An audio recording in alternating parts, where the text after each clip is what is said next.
Joining me now by phone is Bill Finch, Mayor of Bridgeport, Connecticut.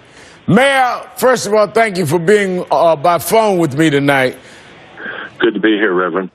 You declared a snow emergency today. What should residents be doing right now?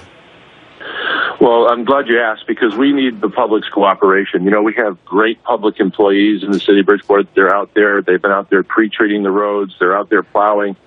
We have very narrow roads. We're a lot like Brooklyn, New York, and many of you viewers would know those conditions, narrow streets, cars on the streets. We've asked our residents to do what they've done in the past storms and cooperate with our great public employees and get those cars out of the way so we can keep everybody safe and keep the roads open.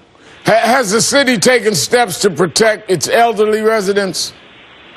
Very similar to what Mayor Walsh was saying. You know, it's all hands on deck. We have an emergency operations center where we have people who work with the disabled population, people who work with the senior population, the homeless.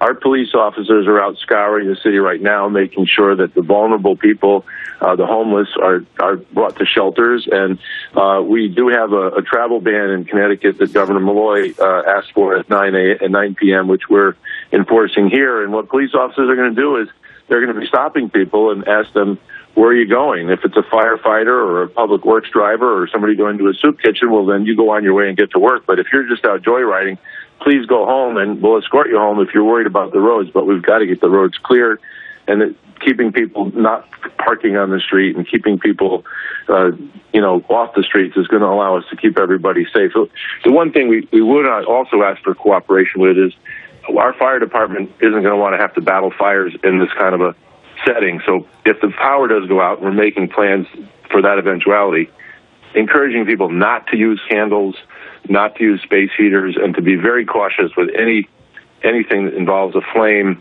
during this time, that firefighters will have a hard time putting fires out. Wow. Well, Bridgeport, Connecticut Mayor Bill Finch, thank you so much for your time tonight, and please be safe. We will, and thank you for your show, Reverend. You know, you've been fighting the good fight on climate change, and we can see crazy climate here, and we'd like to have a little bit more of you down in Washington. All right, thank you.